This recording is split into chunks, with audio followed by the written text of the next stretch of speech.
Si nous croyons que Jésus nous aime, nous pouvons acclamer pour ce Seigneur.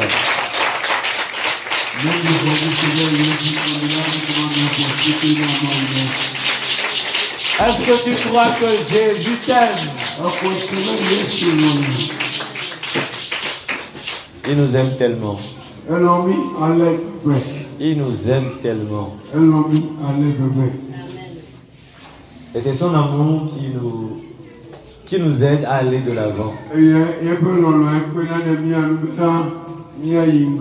Ce n'est pas seulement sa crainte ou la peur des conséquences de désobéissance.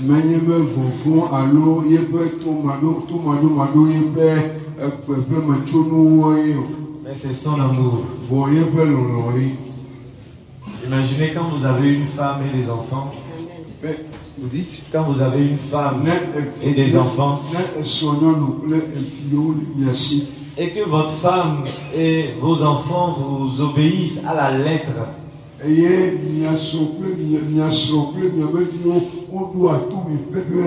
parce qu'ils ont peur que vous vous énerviez. Mais ce n'est pas à cause de la peur qu'ils vous obéissent. Est-ce que ce mari-là, il est content, il est joyeux parce que sa femme et ses enfants lui obéissent parce qu'ils ont peur qu'il s'énerve?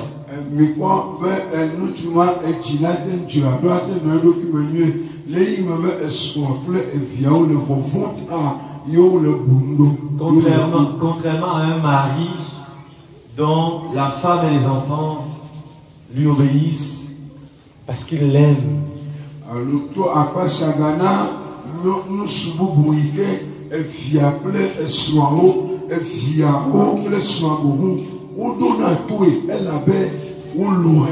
Ils font sa volonté parce que ils l'aiment tellement.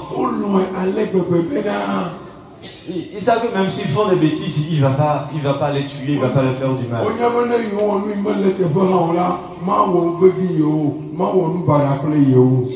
Dieu est celui que nous devons aimer parce que celui à qui nous devons obéir parce que nous l'aimons.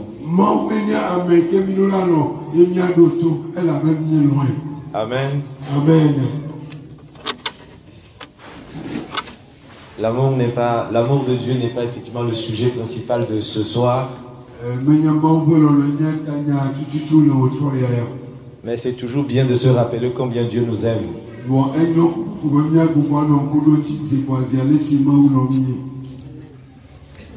Alors hier nous avons commencé par parler des souffrances.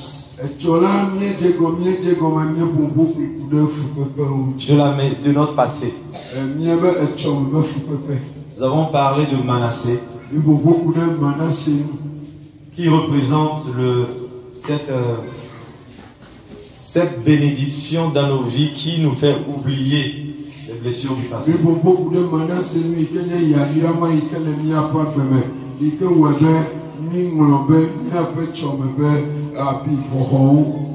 Et je pense que Dieu nous a beaucoup parlé hier.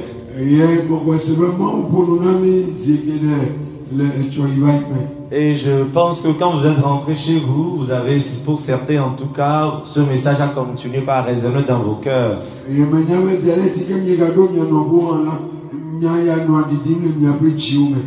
Alors, avant de continuer ce soir, j'aimerais savoir si vous avez des questions par rapport à ce qu'on a dit hier.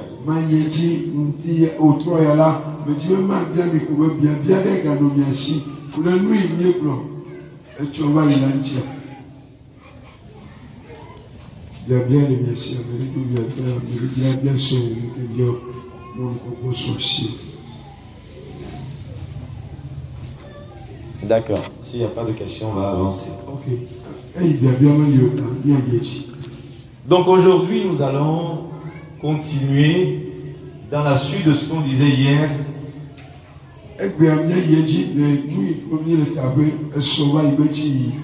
Et nous allons parler de comment, en fait, cette phase-là de douleur d'enfantement de Manassé.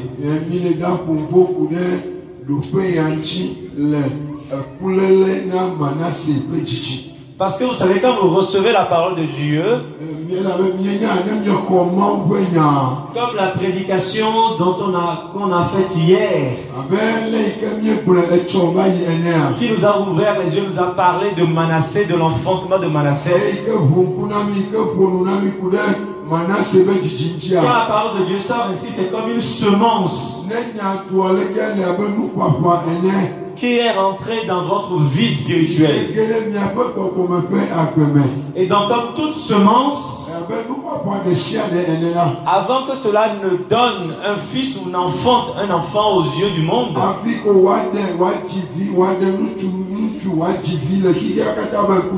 il y a une phase de douleur d'enfantement. Lorsque la semence de l'homme entre dans les entrailles d'une femme, et que cette femme tombe enceinte, cette femme passe 9 mois avant d'enfanter un enfant. Et c'est cette période-là que nous appelons les douleurs d'enfantement. Et ces douleurs d'enfantement peuvent commencer petit, mais plus on se rapproche de l'accouchement, les douleurs d'enfantement deviennent intenses. Et celui qui veut arriver à terme, celui qui veut enfanter comme il faut, doit donc apprendre comment on vit cette douleur d'enfantement,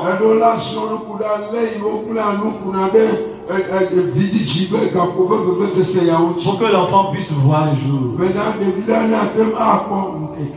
Si tu veux enfanter Manassé, tu dois apprendre comment tu dois vivre jusqu'à ce que Manassé apparaisse.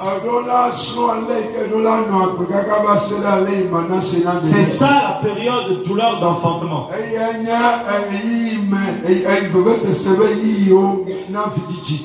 Et c'est de cette période qu'on va parler ce soir. Hier, nous avons planté la semence. Aujourd'hui, nous allons voir comment garder, cultiver, développer, protéger cette semence jusqu'à l'accouchement.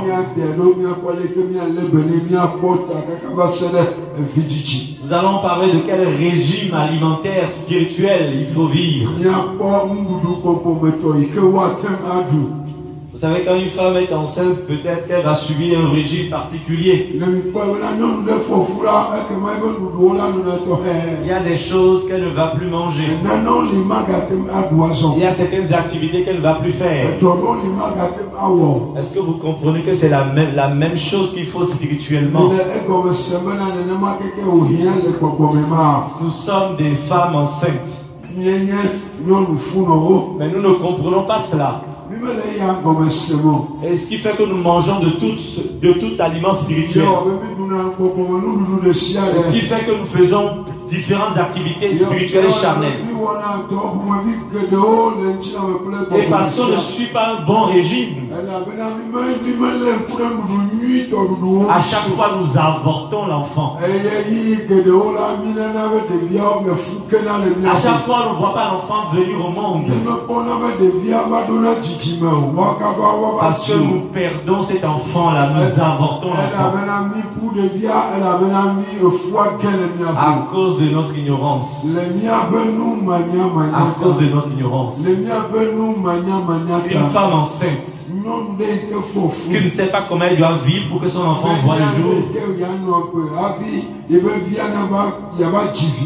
ne peut pas accoucher vraiment des enfants. Voilà pourquoi nous recevons des paroles dans la joie. Nous recevons des prophéties dans la joie. Mais nous ne voyons pas l'accomplissement de ces prophéties. Pourquoi? Parce qu'une prophétie, c'est une semence. Il faut apprendre à vivre pour que cette semence la porte du fruit.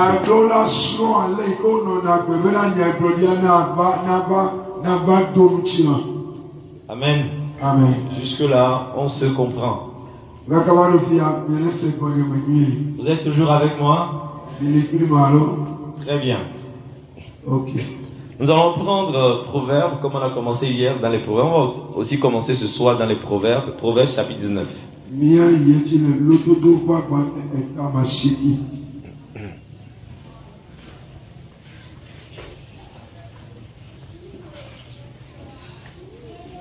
Celui qui a trouvé peut lire le verset 11. Proverbe chapitre 9, verset 11. La parole de Dieu dit: c'est par moi que tes jours se multiplieront et que les années de ta vie... Non. Vous êtes au Proverbe chapitre 19? Chapitre 19. Oui. Peut-être c'est pas ce que j'ai... C'est bien ce que j'ai dit, non? Proverbe chapitre 19, verset 11. Peut-être que je me suis trompé, mais je parle de Proverbe chapitre 19, verset 11. Oui. La parole de Dieu dit: l'homme qui a de la sagesse est lent à la colère. Alléluia. Continuez. Et il met sa gloire à oublier les offenses. Alléluia. L'homme, je te laisse lire en anglais. Amesi boachi bleula nunyalai eye bubu wonyene nenyebe ede koda le jitadanu. Amen. L'homme qui a de la sagesse est lent à la colère et il met sa gloire à oublier les offenses.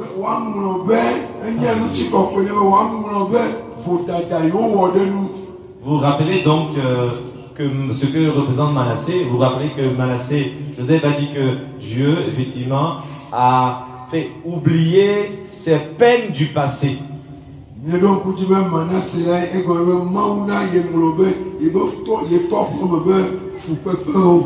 Et ici, on dit encore que pour pouvoir oublier les offenses du passé,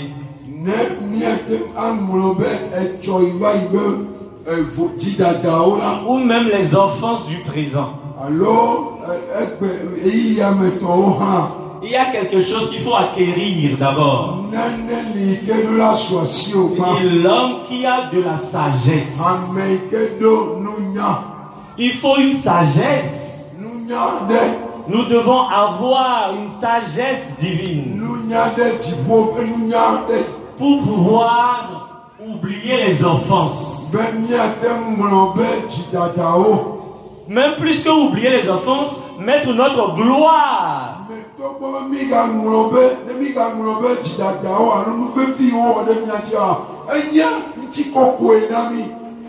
Je ne sais pas si nous comprenons ce que c'est une gloire. Quand nous prions, nous disons nous voulons voir la gloire de Dieu, n'est-ce pas? La gloire de Dieu. Je veux voir la gloire de Dieu. Je veux que la gloire de Dieu me visite. Est-ce que vous voyez que c'est la gloire de Dieu que d'oublier les offenses?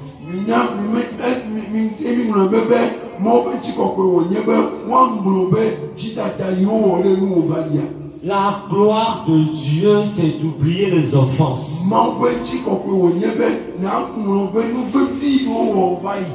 Parce que vous voyez que Dieu a manifesté cette gloire en oubliant tes offenses. La gloire de Christ, c'est d'oublier nos offenses. La gloire du Père, c'est d'oublier nos offenses à cause du sang de son Fils.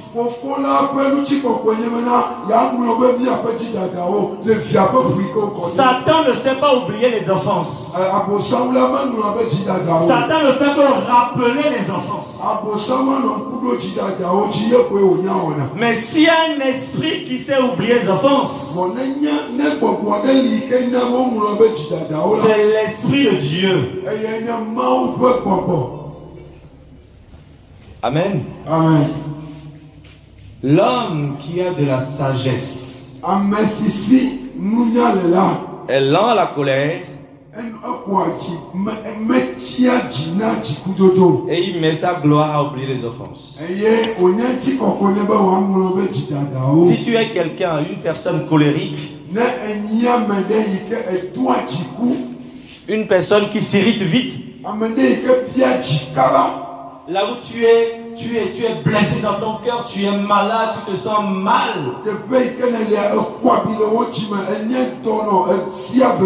À cause des offenses du passé. Tu sais, le commencement de ta guérison, ça commence par l'acquisition d'une sagesse de Dieu. Parce que c'est la manière dont nous voyons les choses. C'est ça qui fait qu'on sera mal ou on sera bien.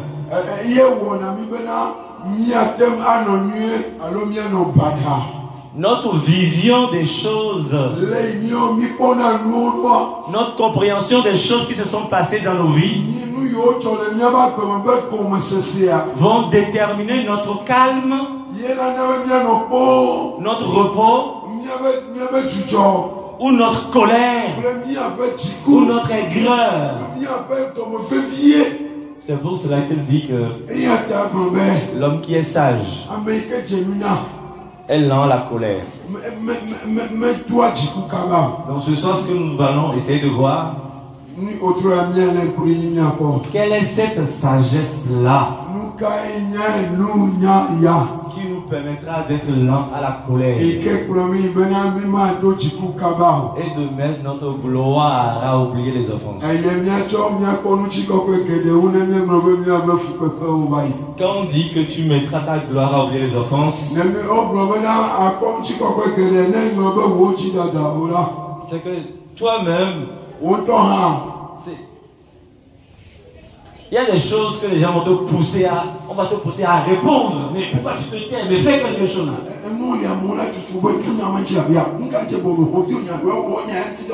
Mais vous allez dire, tu ne comprends pas, c'est ma gloire. C'est une gloire pour moi qu'on m'insulte à cause de Jésus. C'est une gloire pour moi qu'on se moque de moi à cause de Christ. C'est une gloire pour moi qu'on m'ignore à cause de Christ. Parce que c'est le signe que l'esprit de gloire repose sur moi. C'est le signe que l'esprit des prophètes repose sur moi. Parce que les prophètes ont aussi été rejetés. Ils ont été moqués. Le Fils de Dieu lui-même a été moqué. Mais c'était sa gloire. Alléluia. Amen. Sans plus tarder, nous allons entrer dans ces choses-là. Une première chose qu'on va tirer dans la situation de Joseph concernant l'attitude qu'il faut avoir principalement lorsque on veut enfanter Manassé.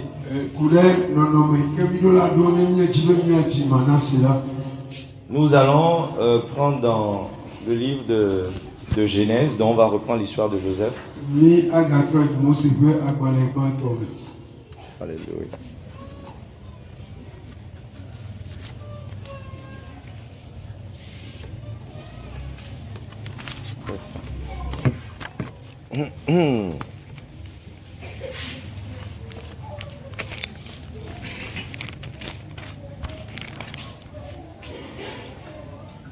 On va prendre, quelqu'un peut lire Genèse chapitre 39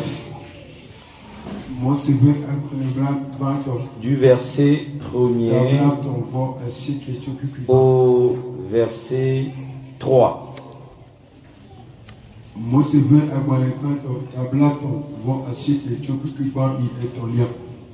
Et excusez-moi, je donne en même temps une deuxième référence. 2 Chroniques chapitre 15. Du verset 1er au verset 2. Alléluia. Donc on peut lire déjà le premier passage dans Genèse. Genèse chapitre 39, à partir du premier verset à 3. On fit descendre Joseph en Égypte.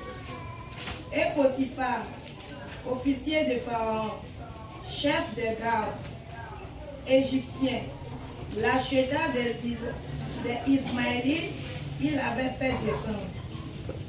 L'Éternel fut avec lui, et la prospérité l'accompagna. Il habita dans la maison de son maître, l'Égyptien. Amen.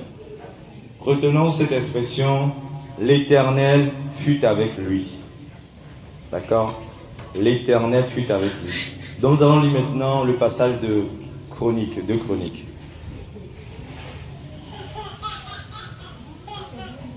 Le passage de Chroniques, chapitre 15, versets 1 à 2.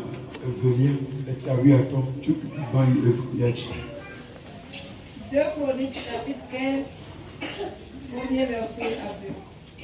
L'Esprit de Dieu fut sur Azaria,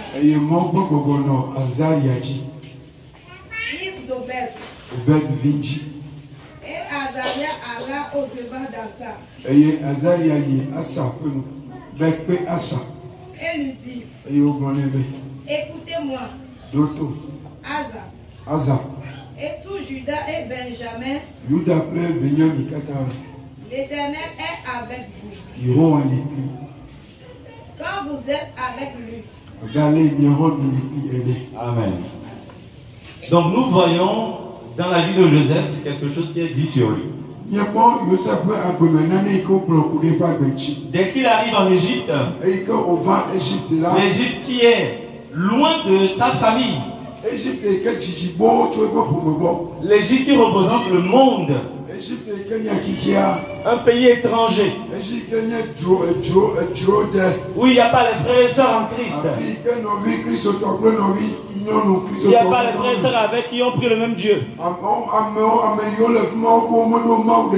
Il arrive là-bas et on voit que l'Éternel est avec lui. Les gens n'ont pas vu sa souffrance. Les gens n'ont pas vu ses douleurs. Les gens n'ont pas connu son histoire. Ils ne savaient pas que ce garçon venait d'être vendu par ses frères. Alléluia. Ils ne voyaient pas toutes les blessures qu'il peut y avoir dans le cœur de cet enfant. Ils ne voyaient pas tout le manquement de son père qu'il devait avoir. Ils ont vu que l'Éternel est avec lui.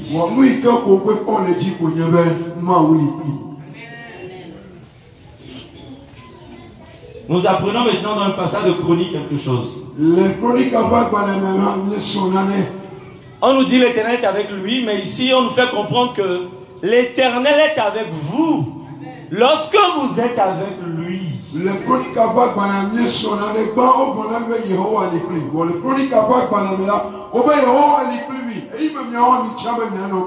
Donc si on dit que l'Éternel était avec Joseph,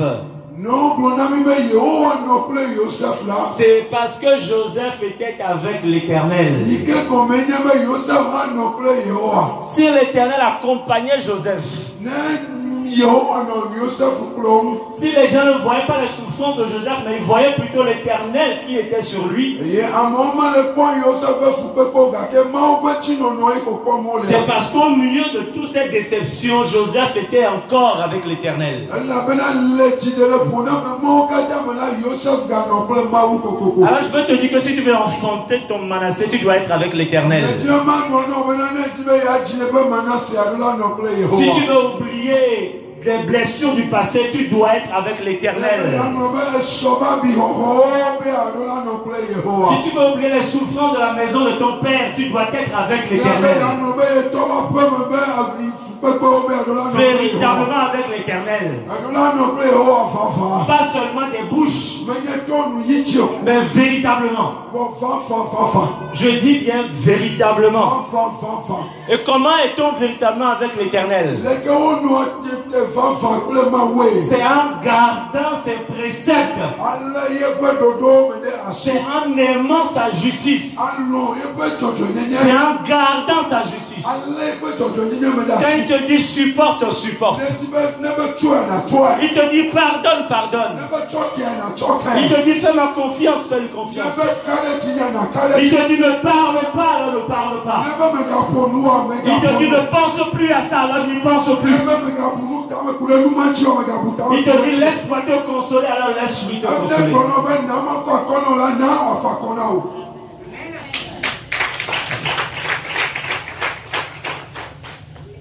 Nous ne pouvons pas sortir des souffrances de la maison de nos pères.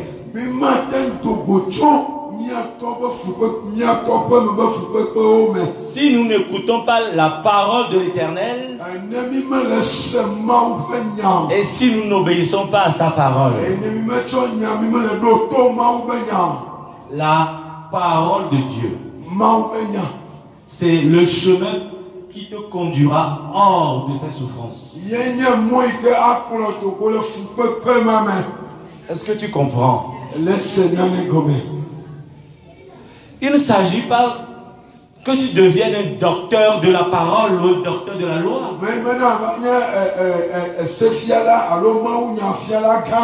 Mais il s'agit de connaître ce que ton Dieu aime. Ce que ton Dieu demande de toi. Ce que ton Dieu attend de toi. Tu diras peut-être, mais je ne sais pas ce qu'il attend de moi. Alors laisse-moi te dire ce qu'il attend de toi. C'est que tu aimes la justice.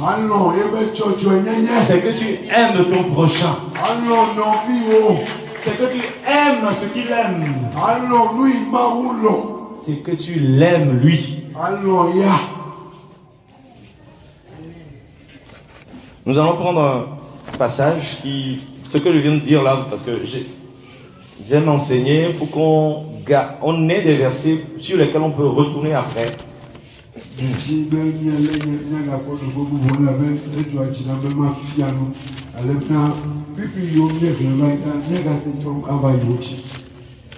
Nous allons prendre le livre de Michée, chapitre 6. Alléluia. Michée chapitre 6.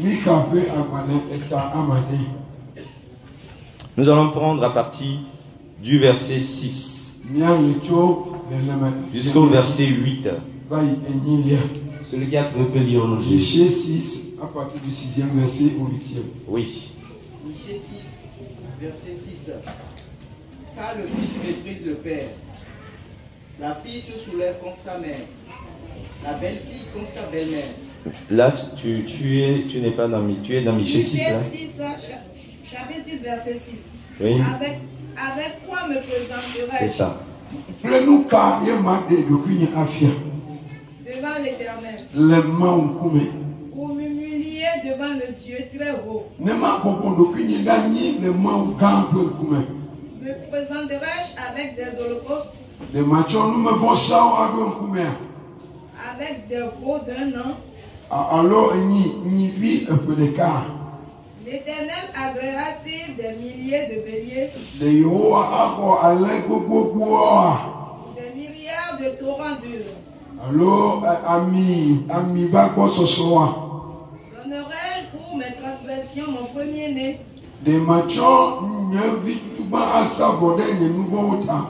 Pour le péché de mon âme? Le fruit de mes entrailles?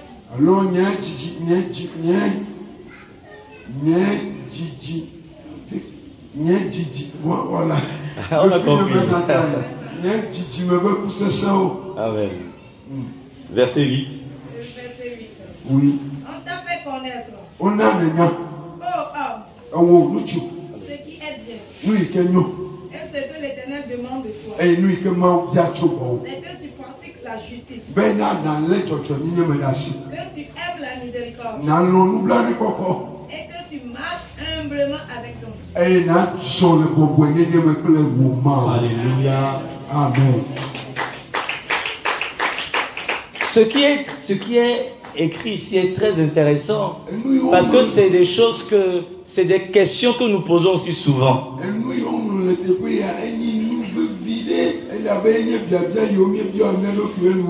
Il dit, avec quoi me présenterai-je devant l'Éternel? Avec quoi m'humilierai-je devant le Dieu très haut? Me présenterai-je là avec des holocaustes, avec des veaux d'un an? Vous voyez, vous dites, je veux oublier mon passé. Je veux enfanter mon Manassé. Je veux moi aussi trouver ce repos là qu'on me dit qu'il y a en Jésus. Qu'est-ce que je dois faire? Qu'est-ce que je dois faire pour enfanter? Je sais une chose. Pour avoir un enfant physique, il faut être marié et connaître son mari. Mais pour avoir mon Manassé qui est mon enfant spirituel, que dois-je faire? Dois-je offrir l'holocauste des béliers? Il dit des myriades de torrents d'huile. Dois-je lui remplir ce panier-là de tout ce qui est dans ma poche? Ensuite, passer à celui-ci et remplir aussi. Que dois-je faire? Parce qu'il parle de myriades de torrents d'huile. Il parle de sacrifier même le fruit de ses entrailles. Et certains, même pas ici, sacrifient le fils de leurs entrailles sans le savoir. Ils ne considèrent plus leurs propres enfants. Ils sont toujours là en train de courir derrière les assemblées.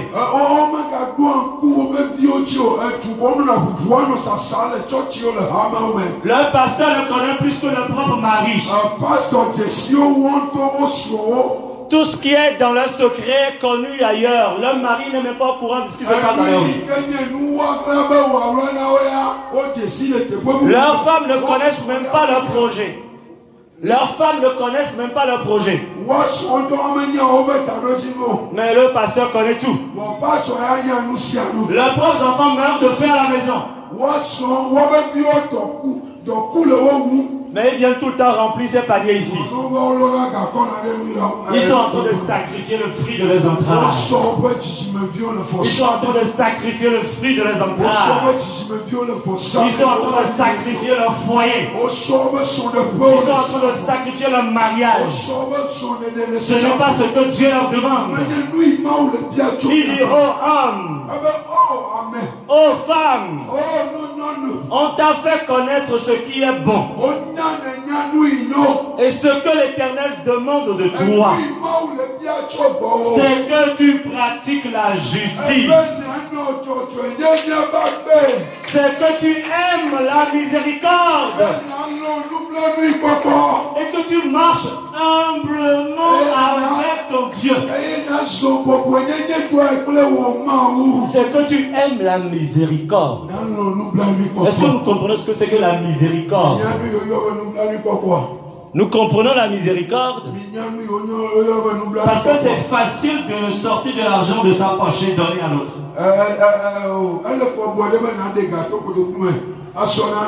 Mais c'est difficile d'oublier quelqu'un qui nous a blessés. Mais la miséricorde ne me demande pas de donner mon argent à l'autre. La miséricorde me demande de pardonner l'autre. La miséricorde me demande de pardonner l'autre. C'est difficile, n'est-ce pas? On est prêt à donner sa propre maison à des étrangers. Mais oubliez le mari qui nous a blessés. la femme qui nous a blessés. Oubliez l'enfant qui nous a blessés.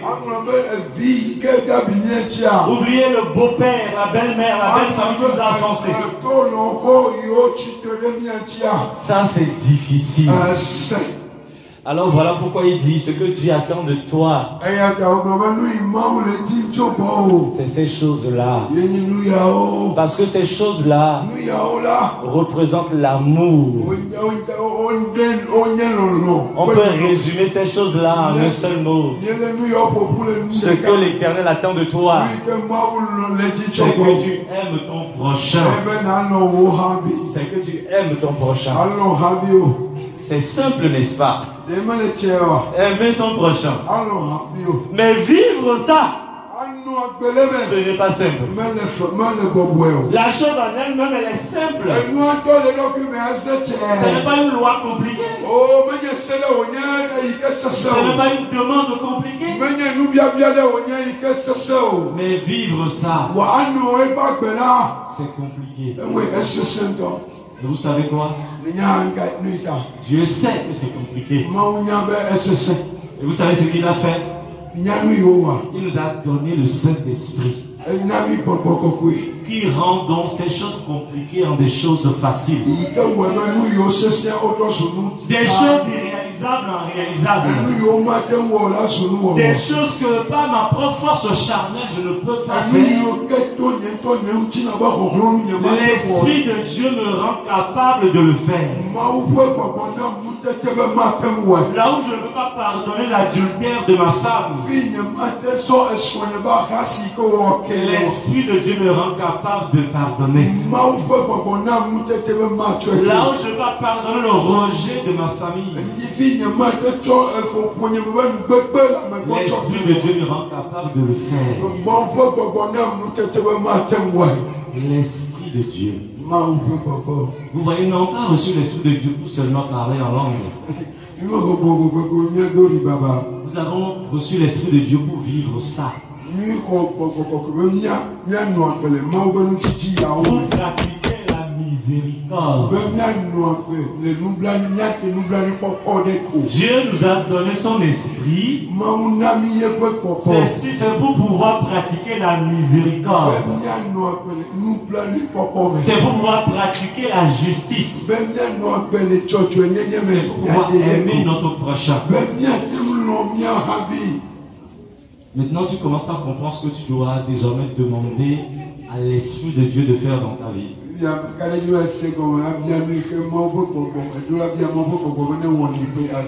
Parce que c'est pour ça que Dieu a envoyé son Esprit. Jésus a dit: je vous enverrai l'Esprit de vérité et il vous conduira dans toute la vérité.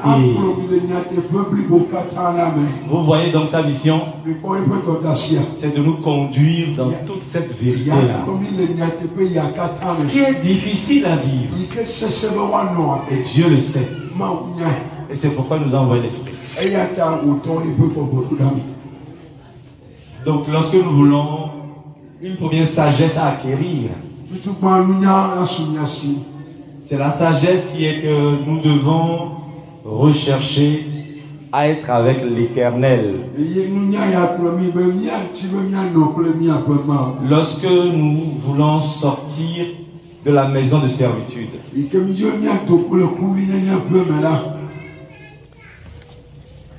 je disais hier que Manassé n'est pas venu à la première année de Joseph en Égypte.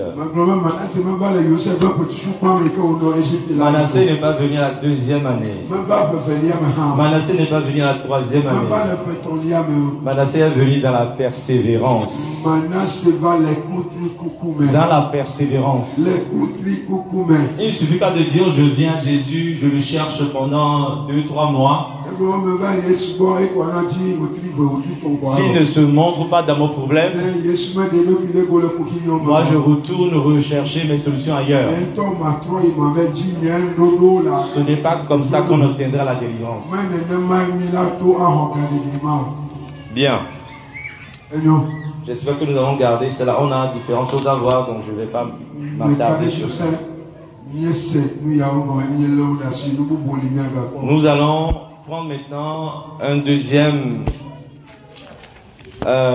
sagesse que nous avons à acquérir. Nous allons trouver ça dans l'enfantement de Samuel par sa mère Anne. Est-ce que quelqu'un peut lire 1 Samuel? J'ai même envie qu'on lit du premier verset jusqu'au verset chapitre 1er. 1 Samuel, chapitre 1er.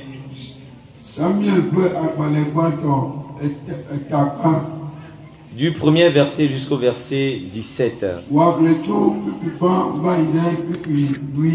peux directement lire rapidement. Alléluia.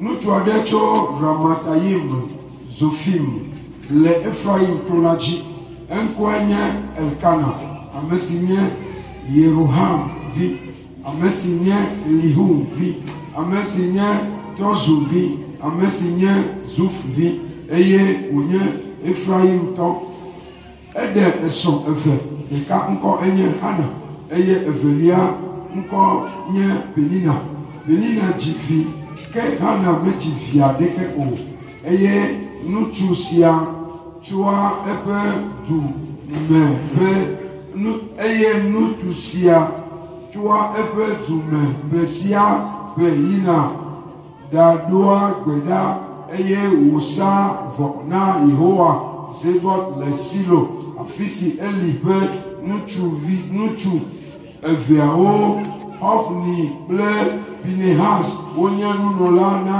Yehowa le besibe Elkana savola emala na so Penina ple via nuchuo bakle via nyonuo ke ena la Hana te ame evenu elabena elo Hana evo onya Yehowa chi epe donu hafi eye atusia cho jikunya owo banjine le esi Yehowa chi epe don muta alea wona wesiape eye godo ne wova Yehowa pe mela edoa jikune alebe wolea avime eye wo doa ko nududu tete soin Elkana glone bina ana nuka le wowum ne le avifam eye nuka mti negbe nududu eye wojile nuham de nyemete nuchuvi ewo nuna woa eye esi Hana dunu nonu le silo vola echitre yi Yehowa nkume eye nunola Eli bobono achikla ji le Yehowa pe bedohola pe botu eye wole nuham vevie eye wodo bedana Yehowa ele avifam eye wode ajogbe blon bena Yehowa zebot ne ekpo wo dola nyonu pe hiada eye nedo nku wo dola nyonu chi mekploe be o eye nena nutuvi wo dola nyonu la ekema machoe na Yehowa le epe agbeme nkeke wo kata me eye daluhe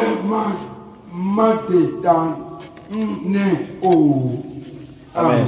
Amen. J'ai voulu qu'on lise tout ça parce que il y a beaucoup d'enseignements dans cette histoire de Anne.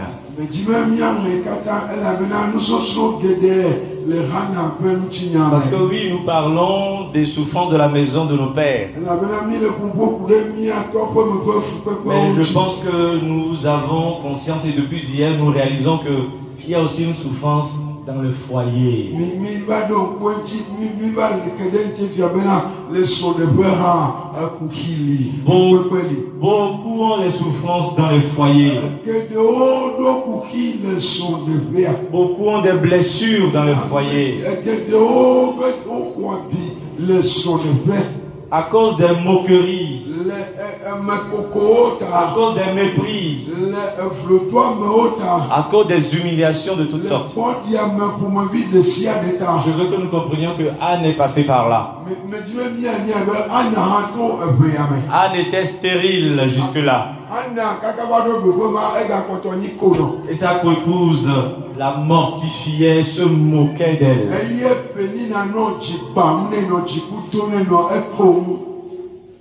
C'est peut-être ton histoire. C'est peut-être ta douleur, ta souffrance. Et la Bible dit que Anne pleurait beaucoup.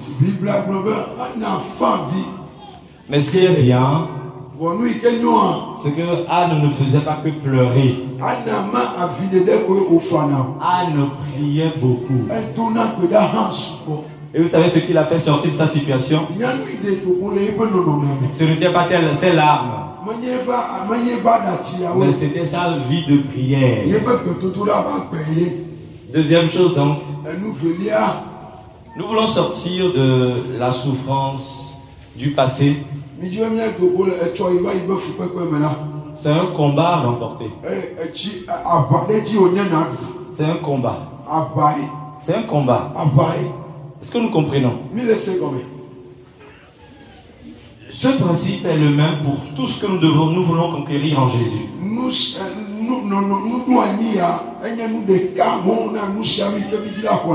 Toutes les choses que nous voulons posséder en Christ, nous les obtiendrons après une conquête.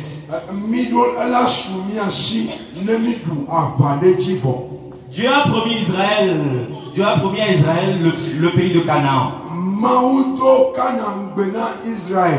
Mais vous savez que Canaan, il y avait des gens qui habitaient là-bas.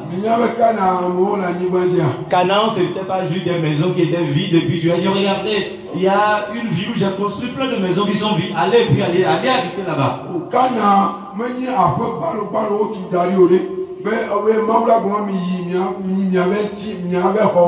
Non, il y a des gens qui habitaient là-bas. Dieu leur disait, il y avait le lait et le miel qui coulent dans ce pays.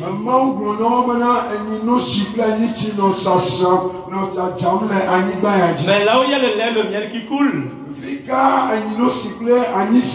les hommes veulent habiter. Tous les hommes veulent habiter là-bas. Tous les hommes veulent habiter à un endroit où le lait et le miel.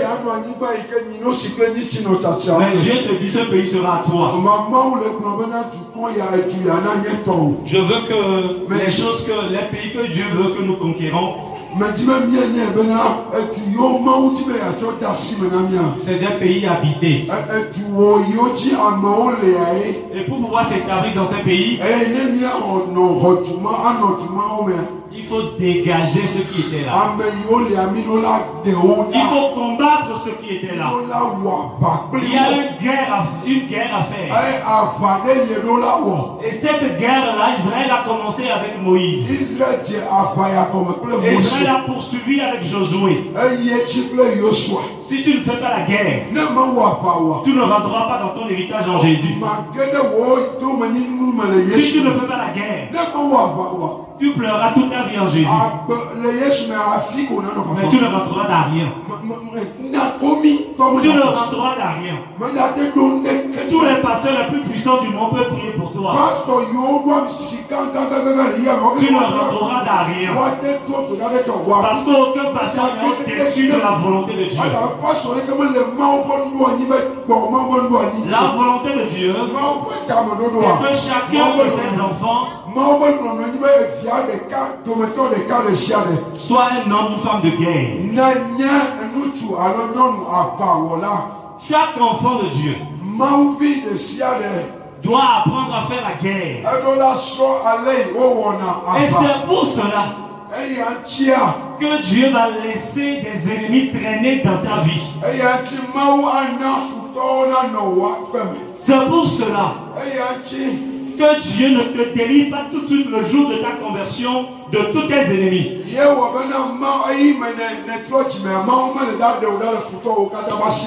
Mais il te laisse quelques ennemis pour t'apprendre à faire la guerre. Parce que tu es un enfant de Dieu. Et donc tu fais partie de l'armée de Dieu.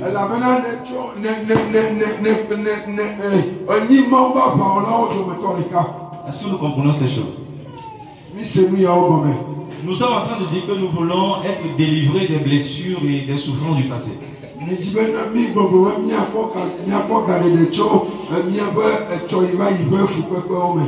Nous devons apprendre à comment faire la guerre avec à ces choses-là. Si nous ne faisons que pleurer, si nous ne faisons que nous asseoir et attendre qu'un jour ça changera, ce n'est pas la sagesse qu'il faut avoir. Je veux nous donner la sagesse de la conquête. La délivrance en Christ, c'est une délivrance qui se fait avec nous. Dieu va t'amener dans ton héritage avec toi. Tu as quelque chose à faire. Et cette chose-là, c'est croire à ce que Dieu t'a promis. Et de travailler pour conquérir cette chose. Très bien. Maintenant, je vais rentrer de manière pratique. Comment est-ce que je vais pouvoir faire la guerre ou travailler pour sortir, par exemple, de ces souffrances qui sont dans mon cœur, etc.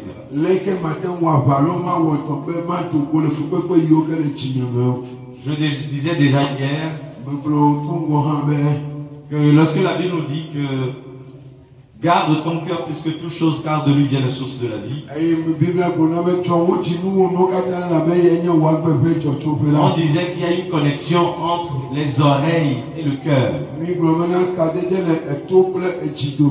ne peux pas vouloir sortir de quelque chose si tu es tout le temps en train d'écouter la même chose.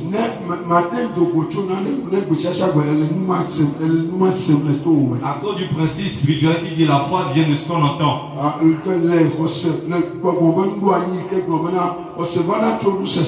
À force d'écouter ce que les autres disent sur toi, tu vas finir par vivre ce que les autres disent de toi. Mais si tu commences à écouter ce que Dieu dit sur toi, alors tu vas commencer par vivre ce que Dieu dit sur toi. Ta foi dépend de ce que tu entends. Si tu entends toujours la voix des gens qui t'écrasent, qui te disent tu ne sers à rien, que tu ne vaux rien. Et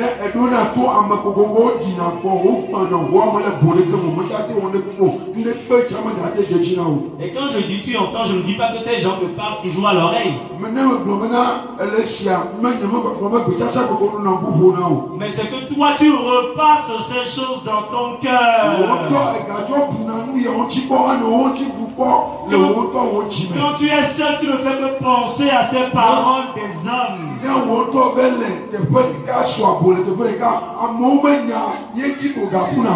Tu repenses à ce que les paroles blessantes que ton père t'a adressées.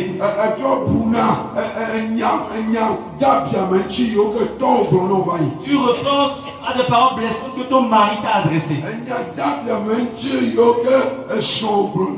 Tu repenses à des paroles blessantes que ta belle-mère ou ton beau-père t'a adressées.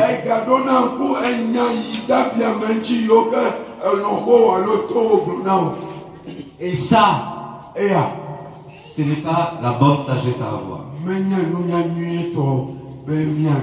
La bonne sagesse à avoir. Lamentation de Jérémie chapitre 3. Jérémie dit ceci. Il n'y a pas la lumière. Donc je pense la lumière est revenue. Merci Seigneur. Merci Seigneur. Lamentation chapitre 3. Lamentation de Jérémie, chapitre 3. Alléluia.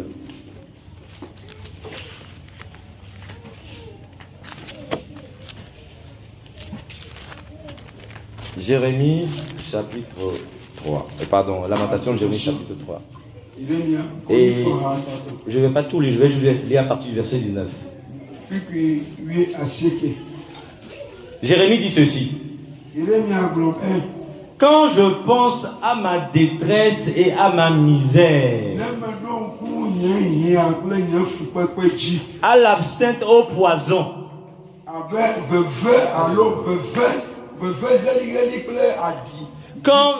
quand mon âme s'en souvient, elle est abattue au-dedans de moi. Comprenons bien ce qu'elle dit. Depuis le premier verset de ce chapitre-là, Jérémie va rappeler sa souffrance. Et il vient dire donc ici au verset 9, quand je pense à ma souffrance et à ma détresse, quand mon âme s'en souvient, elle est abattue au-dedans de moi. Vous voyez qu'il n'a pas dit que quand les gens me parlent de ma souffrance, les gens me parlent de ma détresse. Il dit quand moi-même je pense, quand moi-même je m'en souviens,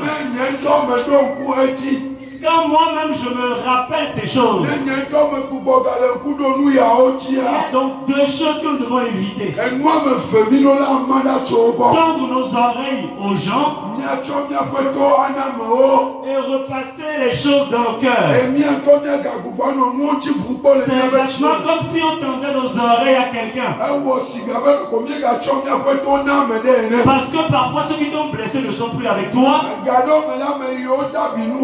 Mais ton cœur va les chercher depuis où ils sont pour penser à eux. C'est une mauvaise sagesse à avoir. Il ne faut jamais repenser à la souffrance que les gens nous ont faite.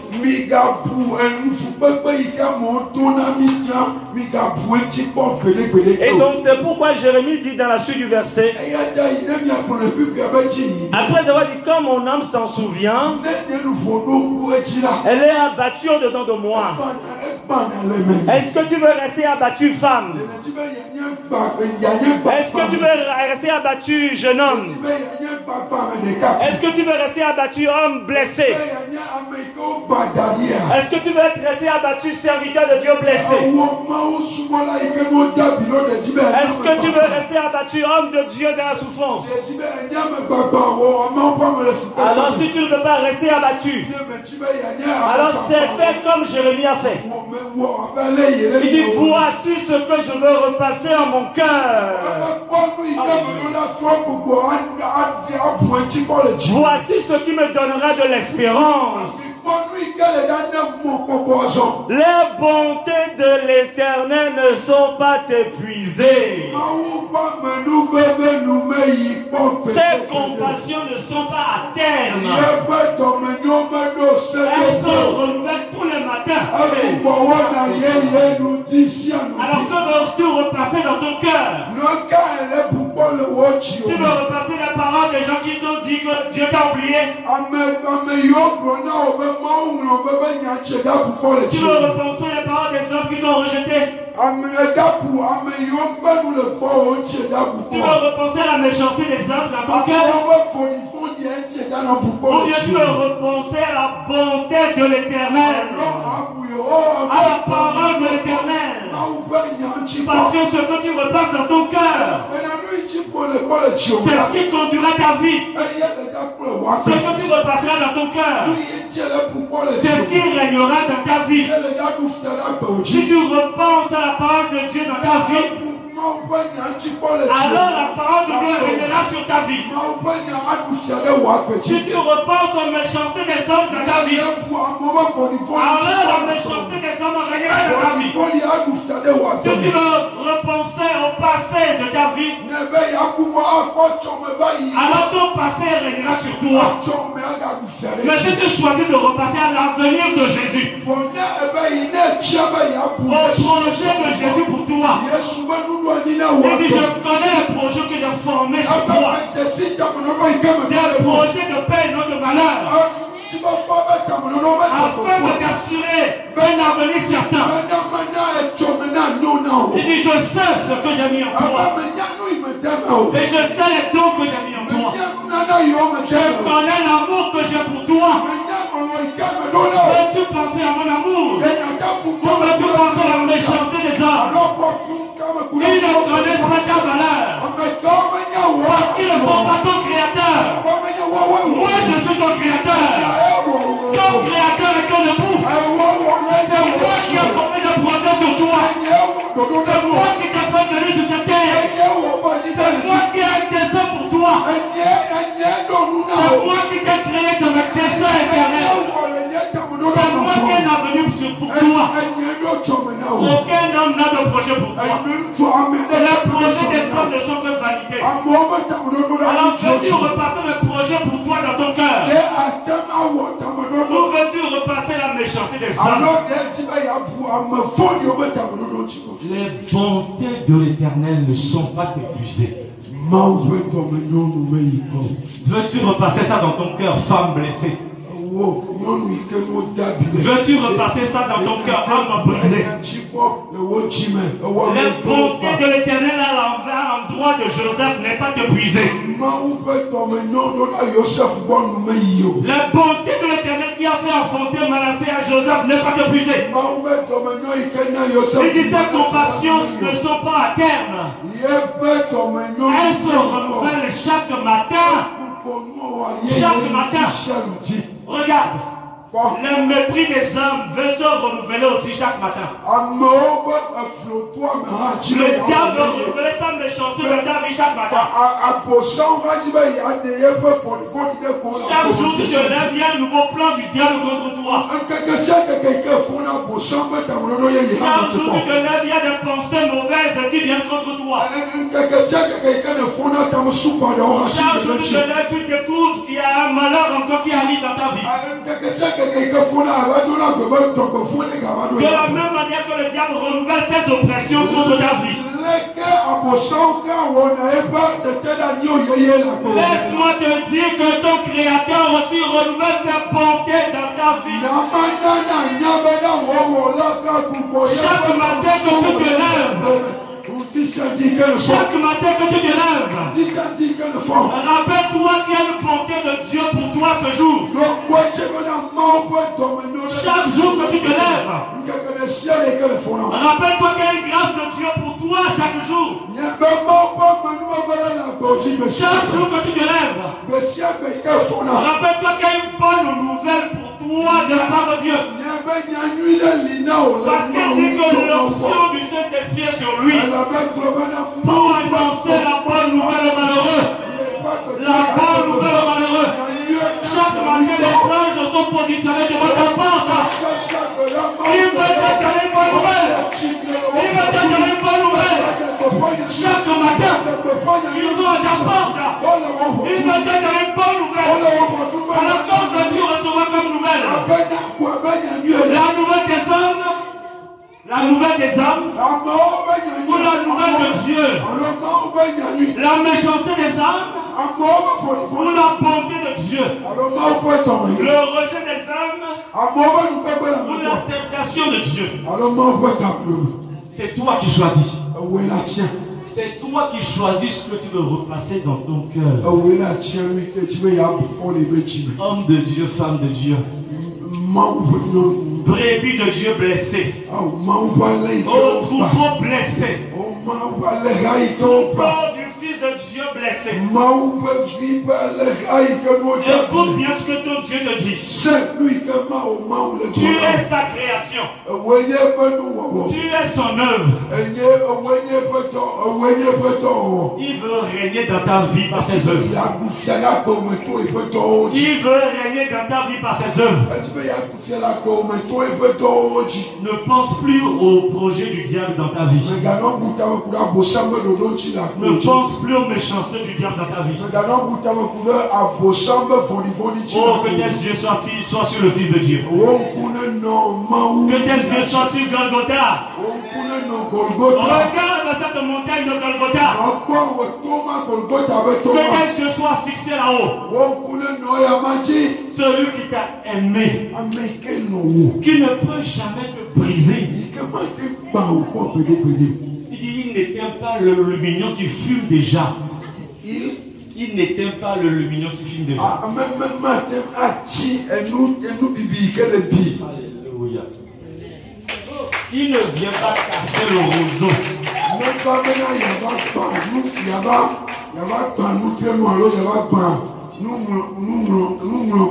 Dieu connaît ta fragilité. Dieu connaît tes faiblesses. Il ne peut jamais venir te briser. Il ne vient pas te casser. Il ne vient pas t'humilier à des hommes. Tout ce qu'il permet, c'est pour te rendre libre demain. Celui qui te veut du mal, ce n'est pas Dieu. Arrête de penser à tes persécuteurs. Arrête de repasser les paroles de tes persécuteurs dans ton cœur. Arrête de penser à des gens qui ne te respectent pas. Arrête de ça. Pense à celui qui t'aime. Pense à celui qui t'aime. Si tu veux aller de l'avant, pense à celui qui t'aime. Pense à ton Dieu qui t'aime. Qui t'accepte tel que tu es. Qui ne te rejette pas. Qui ne te méprise pas. Oh mes amis. La sagesse de Dieu. La sagesse de Dieu. Jérémie nous apprend ainsi cette sagesse-là.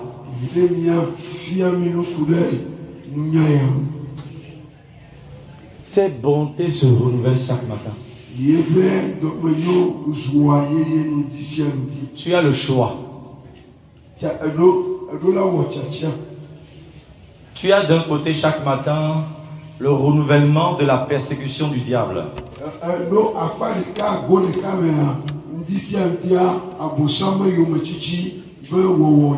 Le renouvellement de la méchanceté du diable.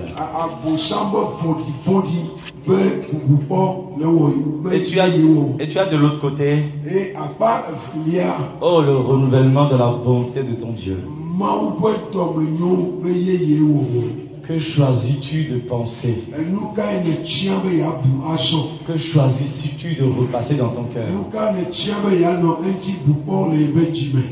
Tu ne pourras pas enfanter Manassé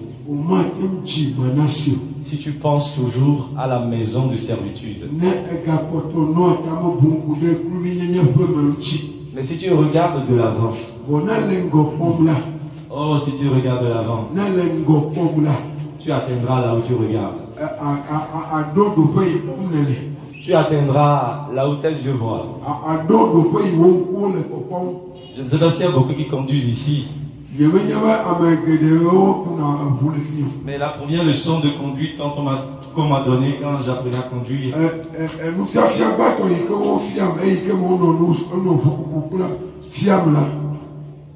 on m'a dit, si tu veux conduire tout droit, jeune homme, il faut que tes yeux voient devant toi. Si tes yeux voient à gauche, la voiture ira à gauche. Même si tu ne veux pas aller à gauche. Parce que ta voiture ira là où tes yeux voient. C'est naturellement comme ça. Ta vie ira là où tes yeux voient. Si tes yeux ne voient que la méchanceté des hommes, ta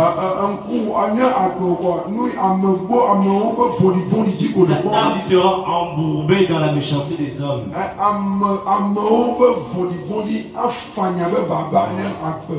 Mais si ta vie regarde vers le Fils qui t'aime, vers le projet de Dieu pour toi, vers l'amour de Dieu pour toi. Alors tu vas voir que sans t'en rendre compte, ta vie va aller vers là.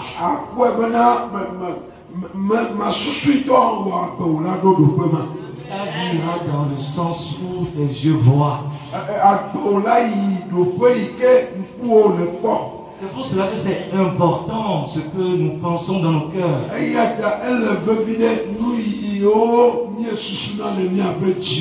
C'est important ce que nous repassons la nuit quand nous sommes au lit et quand la journée a été difficile.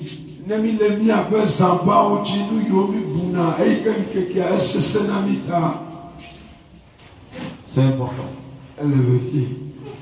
Alléluia. Amen.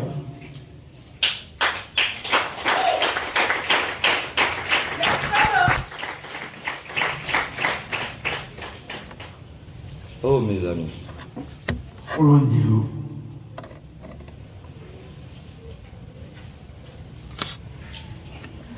On a encore beaucoup de choses à voir.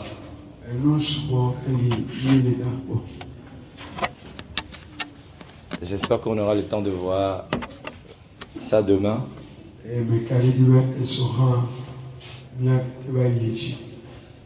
Mais est-ce que déjà quelqu'un a une question par rapport à ce qu'on a vu ce soir?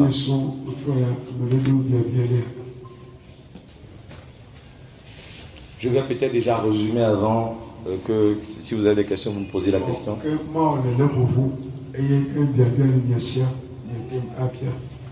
Donc on a parlé premièrement du fait que pour sortir de la maison de servitude et enfanter Manassé,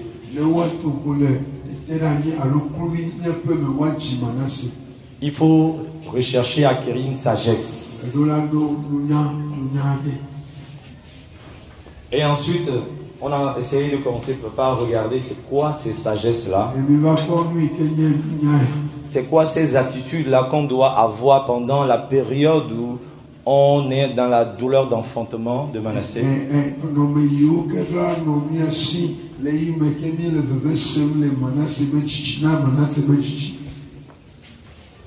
On a dit qu'il faut être avec l'Éternel. Comme Joseph a été avec l'Éternel. D'accord? On a vu ce que c'est que être avec l'Éternel. C'est aimer son prochain.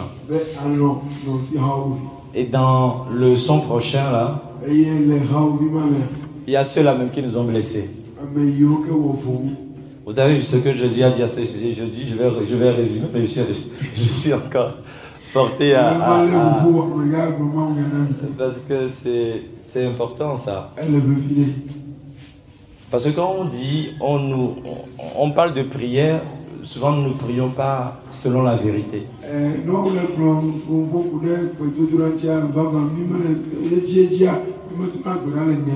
Alors que la Bible a dit que Dieu cherche des adorateurs en esprit et en vérité.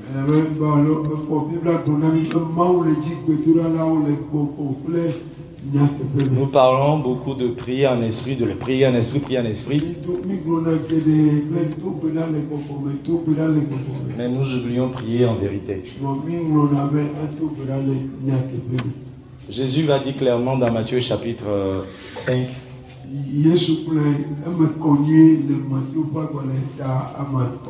Priez pour vos ennemis. Priez et aimez ceux qui vous persécutent. C'est assez clair comme ça. Donc je ne veux pas prier pour que mon ennemi meure ou que, quand je dis mon ennemi, je parle de ton prochain que tu soupçonnes être à l'origine de ta souffrance.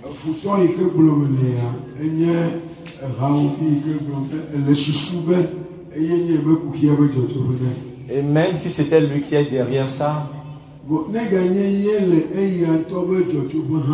si tu es véritablement un enfant de Dieu qui est mature, c'est plutôt toi qui vas intercéder pour une telle personne. Le sorcier, c'est un âme qui a gagné.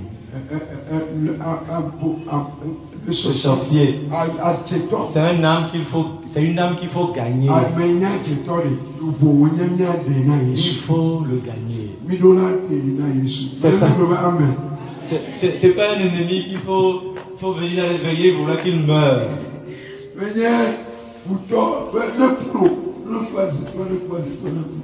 Il faut le gagner.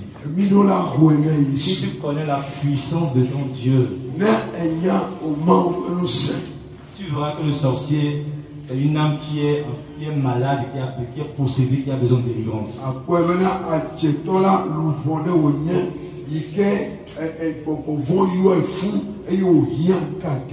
Il ne sera pas un ennemi parce que tu sais qu'il est trop faible.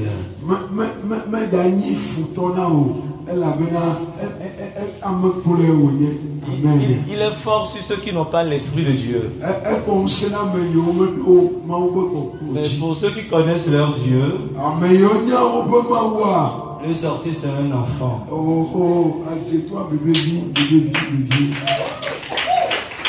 Je veux que nous réalisions qui nous avons en nous. Et que nous arrêtons d'avoir peur et de faire des prières sous le feu de la peur.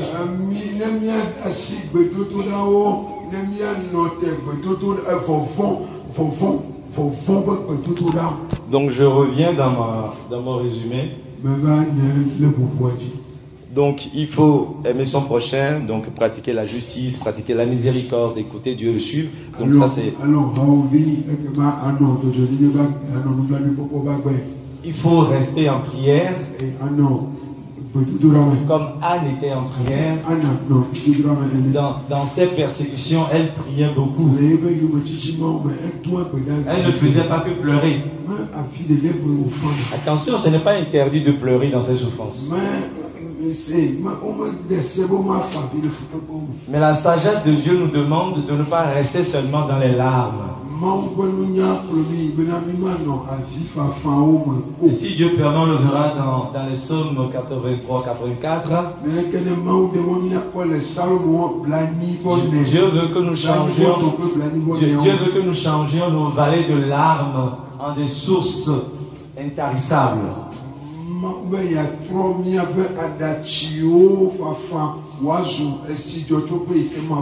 On verra ça demain. Et donc nous avons fini en parlant de comment il est nécessaire de manière pratique. On a commencé à voir de manière pratique comment vivre dans... on parlait de régime, n'est-ce pas? Quel est le régime alimentaire, le régime qu'il faut suivre lorsque on veut enfanter Manassé?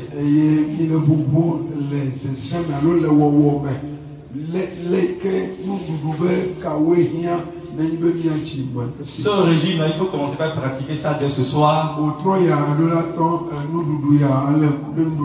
C'est de ne plus repasser la méchanceté des hommes dans nos cœurs.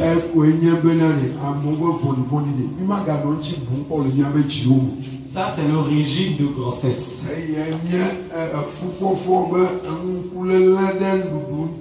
Tant que tu n'as pas enfanté Manassé, c'est le régime qu'il faut suivre. Parce que tu sors de ce régime-là, tu vas réveiller quelque chose qui n'est pas encore complètement guéri en toi.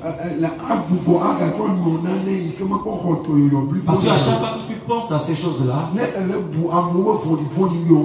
tu réveilles c'est comme une plaie qui a peu de cicatriser, tu viens encore gratter.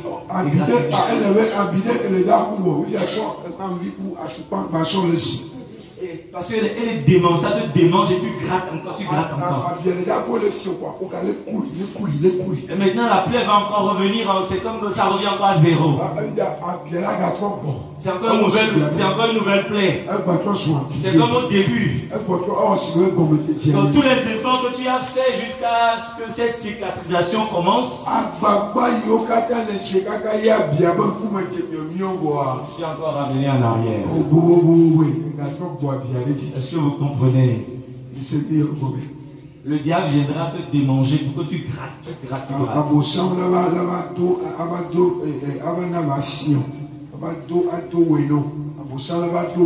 Donc tu dis non, non, non, non. Que tu rentres dans la louange. Tu commences par adorer ton Dieu. Tu commences par rappeler à ton âme les bontés de l'Éternel. Tu commences par dire non, mon Dieu est bon. Tu ne commences pas à chanter des chants qui te réjouissent. Parce que le diable ne supporte pas de te voir dans la joie.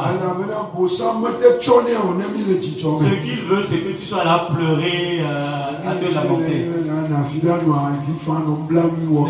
Mais quand dans ta souffrance, tu ne commences pas à chanter des chants de joie, si Dieu pouvait t'ouvrir les yeux, tu vas voir comment le diable te déteste pendant ces moments-là. Mes amis, le diable déteste ça. Je vous dis quelque chose que Dieu m'a révélé, m'a montré comment le diable déteste quand je chante la bonté de Dieu.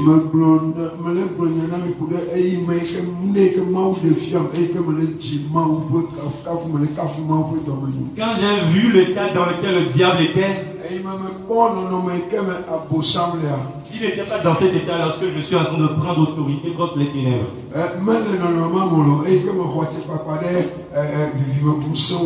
Mais quand dans ma douleur j'ai commencé par chanter la bonté de Dieu,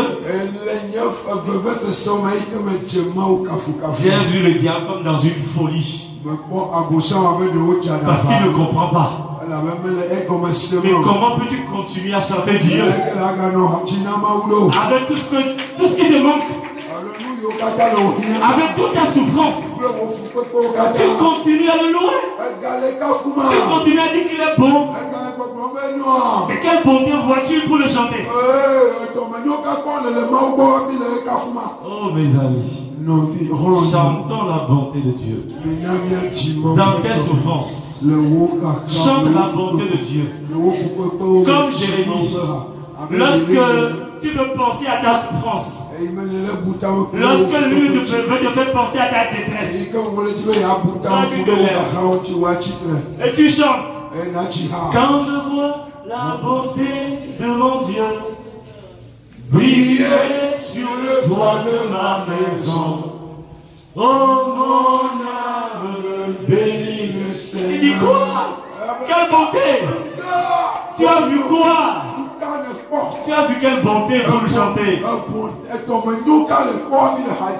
Tu dis j'ai vu la bonté de la croix. J'ai vu la bonté de la croix. La bonté qui a effacé mes péchés. La bonté qui a consolé mon cœur. La bonté qui m'a donné une nouvelle nature.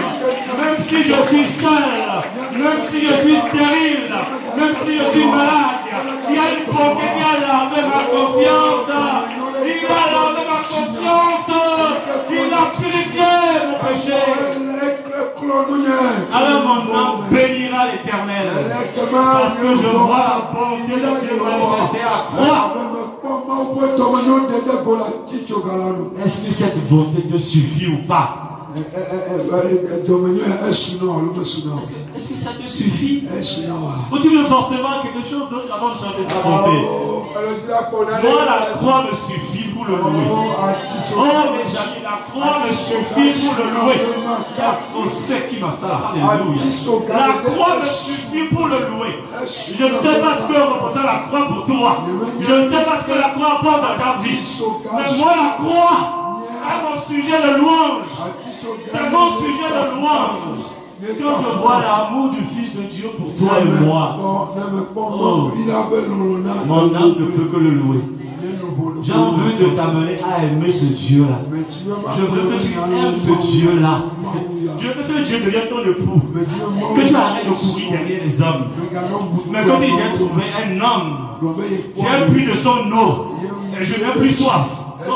Je n'ai plus soif. Les hommes là c'est bon, je suis fatigué. Là j'ai trouvé un homme qui étanche ma soif. Oh j'ai trouvé un homme, j'ai bu de son eau. Mais je n'ai plus soif.